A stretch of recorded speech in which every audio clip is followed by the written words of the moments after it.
Hey everyone, it's Kelsey here, and today I'm going to share with you this canvas that I made for my workspace. And let's see, what do I want to tell you about this? First of all, this is not my idea. This is just what I recreated based on another YouTube video person's idea, and I will link that up below. She did such an incredible job, and I loved her canvas so much that I had to try to recreate it on my own.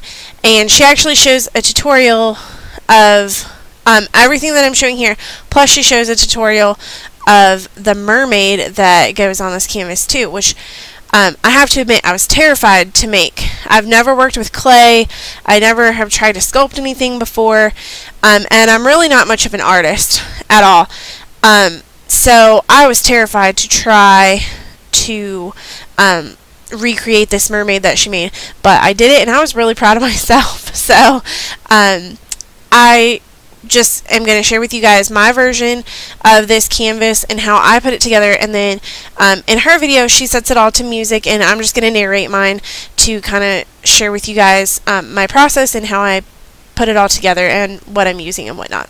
So, but like I said, I will link up below to the artist that originally made this canvas, and this is just my take on it. So I started out with just this 12 by 12 canvas. I purchased this at Walmart, and I had originally, I think her name was Gabrielle. She had used like an 8 by 10 canvas, and when I made my mermaid, she came out a little bit bigger, I think, and I had an 11 by 14 canvas, but it just didn't feel right. So I found this 12 by 12 canvas at Walmart, and I decided to go with it. So basically all I've done so far is I found some different papers. One was kind of a text paper, and one had more of like a map paper on it, and I just Mod Podged those onto the canvas, and then I took out some of my Tim Holtz paper, or my Tim Holtz washi tape, and I put that on there as well, just to kind of mix up the background a little bit.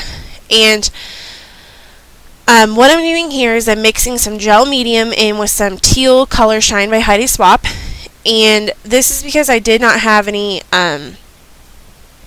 embossing paste or modeling paste or any of that, so I decided to try embossing paste, and it worked. It took a really long time to dry, and it did not quite have the texture that I wanted it to, but it worked in the end for what I was trying to create, because I could not find modeling paste at Walmart, which I really wasn't surprised. But I didn't want to run out of town, and I didn't need to go out of town, so I just tried embossing paste. And like I said, it did take a really long time to dry. And then I kind of smushed some of that embossing paste around, so yeah, I just kind of scraped it around in other places to make it look like that was intentional. And then I've also got like a music stamp.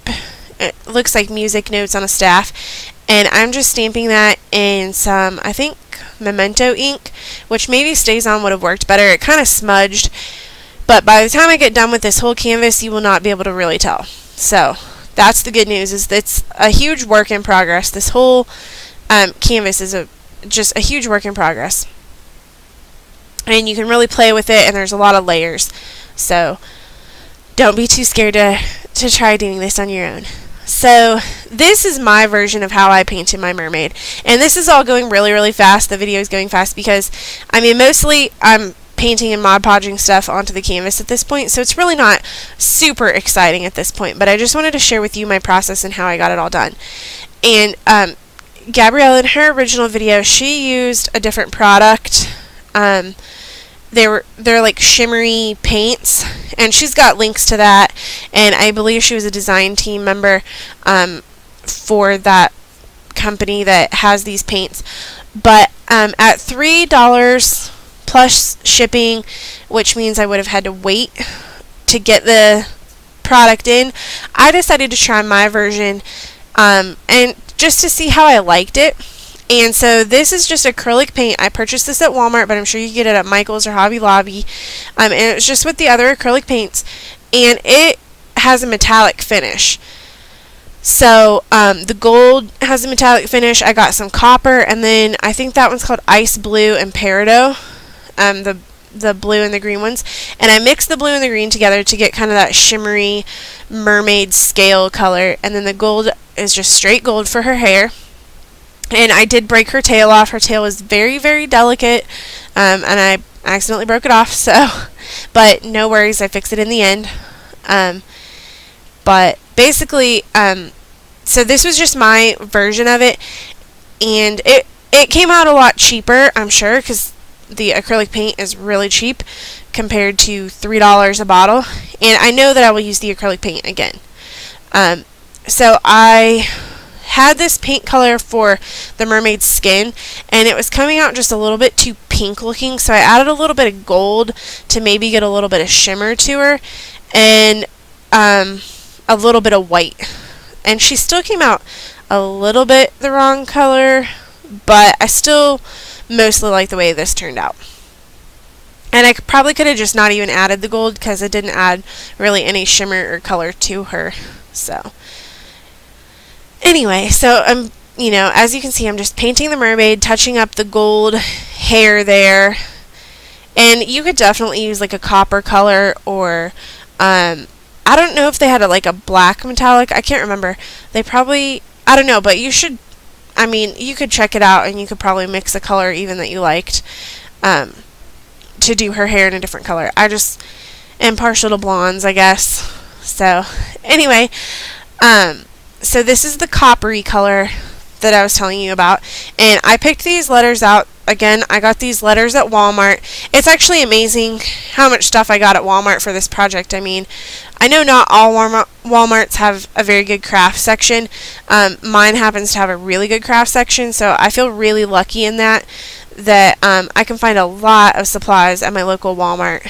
So I probably spent, including the canvas, and I got the clay for the mermaid there, and all of the paints and all the embellishments that I got, I probably spent $15 or $20 even, but to be able to get all my supplies at Walmart was pretty amazing. So, like I said, I got all these little wood veneer letters there as well, and I just did a coat of the copper, and then I just very lightly brushed the gold over it. I wasn't too careful, and I just lightly brushed it on. I didn't make like a complete coat of the gold, just so it would give it a little bit of more metallic look, and just a little bit more, I don't want to say rusted look, but just a little bit something different. As you can see, they're sparkly, but they're very brown just by themselves. So I ended up, like I said, just using a lot of that gold. So, like I said, it's a lot of painting and gluing, but then in the next video, the part 2, you'll see a lot more of the actual embellishing. So, but I really liked the way this project turned out in the end, and it was just so much fun, and it was very, very different, which is always nice to try something different. But I just really wanted to show you guys all the steps that I took, both preparing the canvas and painting all of the things and how I did it, and then also putting the whole thing together and embellishing it.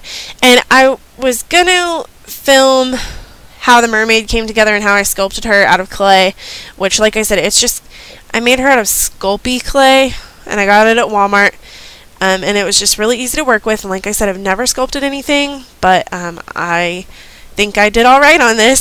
So it was just really, but anyway, I was gonna show you guys the video of how I made the mermaid, but I did not trust my skills, and it did take me a really long time. So really, you can learn from Gabrielle so much better than you could ever learn from me. So like I said, I'll just link her video up down below. I also cut some stuff out of chipboard. I used my silhouette, and I bought a few different cut files. I cut out some seahorses and some of this like seagrass or seaweed. And the seahorses, I did a combination of copper, gold, and that blue-green color that I mixed up earlier. And then for the seagrass, I used the green and a little bit of gold and brown. So I just basically mixed up if I put the brown, the gold, or the green on first with these embellishments, and just kind of smushed it with my hands and painted it with a brush. And I just did a little bit of everything, just trying to get the textures and the colors to be all different, and I feel like I really succeeded. So this is just all my experimenting and playing around, and I will say my silhouette did not cut chipboard very well, so I'm not sure why, but I will have to figure that out. So stay tuned for part 2, and I will see you guys again really soon.